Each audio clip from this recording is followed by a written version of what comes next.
In this lesson, you'll learn new and more common ways to ask and answer everyday questions in English. Let's start with the classic question, how are you? You've probably learned to say, how are you, and I'm fine in textbooks before, but in the United States, people usually ask and answer this question differently. First, let's review. If someone says, how are you? You can say, I'm fine. Here are some other ways to answer. Pretty good. This means about the same thing as I'm fine. You can also say, not bad. You can use this if you are feeling just okay or so-so. Now let's look at our question again. How are you? Instead, try, hey, how's it going? You can answer this in many ways. If you're feeling good, you can say, good, pretty good, or not bad. Here's a tip. Even though these answers mean the same thing as I'm fine, we don't answer, how's it going, with I'm fine. It will sound a bit strange. If you're not feeling good, you can say, not so good, not great, or not so well. Be careful, because if you say one of these, the other person will usually ask, why? What's wrong? To be polite, and then you will have to explain. Another casual but very common version of how are you is what's up. To reply, use a cheerful voice and say not much, or nothing much. This means you're free and able to chat. Since what's up is just another way of saying hello, you can also reply with hey or hi. Here's some advice. A lot of the time, when we ask questions that mean, how are you? In English, we're not actually asking about the other person's health. We're only asking to be polite. You should think of these questions as another way of saying hello, a way to get the conversation started instead of actual literal questions. In fact, when someone asks you, what's up? You don't even have to answer. Just say, what's up, in reply. Next, you're going to learn how to ask what someone's job is in natural English. Of course, you can just say, what is your job? This is correct English, but it sounds too direct and awkward. Native English speakers almost never say this in a social situation. Instead, they use a different question. But before we master that, we need to compare it to a very similar question. What are you doing? If you asked me now, what are you doing? I would answer, I'm presenting a video about English. But if you asked me, what do you do? I would answer, I'm an English teacher.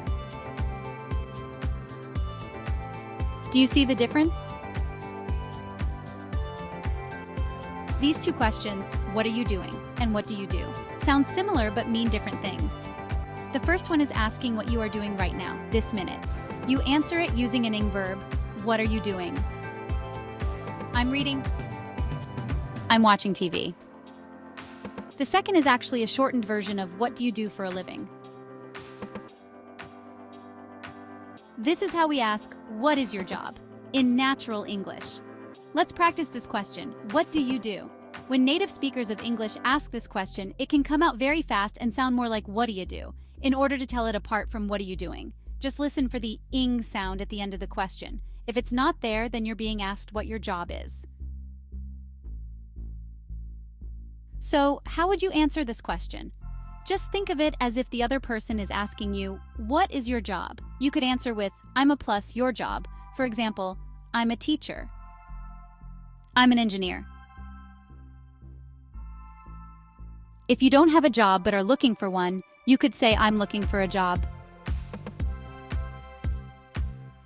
You can also mention the place where you work, starting with I work at, for instance, I work at a hospital. I work at a law firm. If you work for a big, well-known company, you can say, I work for, and then the name. You could say, I work for Microsoft, or I work for the New York Times. Here's some advice. When you ask the question, what do you do? And the other person tells you their job, it's polite to make some kind of positive comment about their job. For example, how interesting, that must be exciting, or even, oh really? Remember to sound sincere. Next, let's talk about hobbies. You're going to learn how to ask what someone's hobbies are without using the word hobbies. In textbook English, you might see, do you have any hobbies, or what are your hobbies?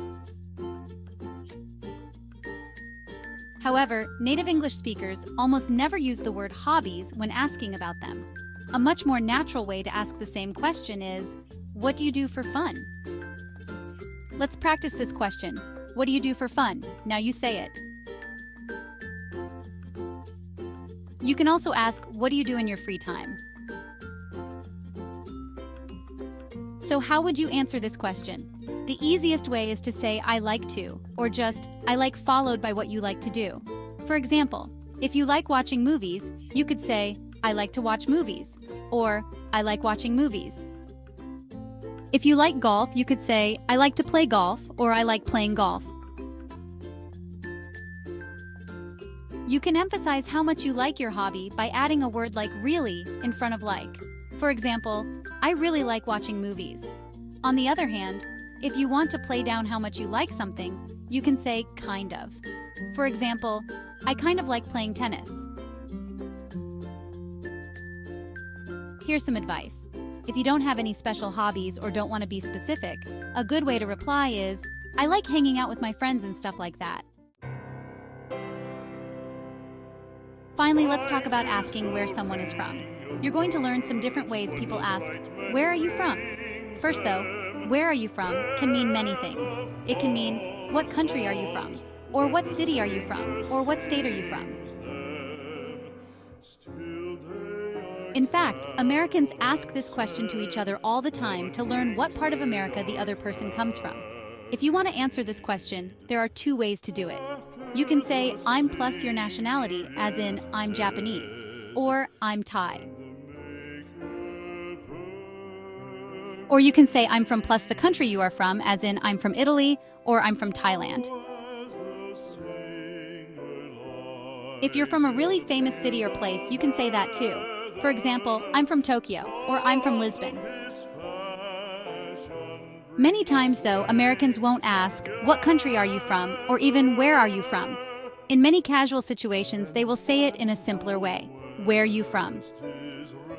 This is just like, where are you from? But they take out the R. Where are you from? You can use this too in casual situations. Of course, in the United States, as in other parts of the world, people may be a little more indirect because they want to be polite.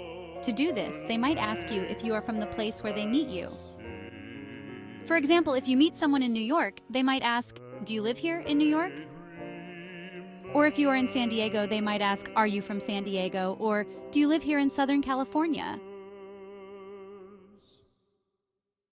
Many parts of the United States are very multicultural, so asking the question this way avoids what could be an embarrassing mistake. To answer, just add a simple no in front. For example, you can say, no, I'm plus nationality. For instance, no, I'm French, and you? Or no, I'm from plus country. No, I'm from Norway, and you? Here's some advice. Since where are you from can mean many different things, if you want to avoid giving a long answer and explaining everything about where you are from, just say your country, if you're from outside the United States or whatever country you are in at the time, or your city if you're from inside the United States or living in that country. This way, the person you're talking to will learn what they want to know. I hope this was helpful. Have a great day and see you in the next lesson. Cheers!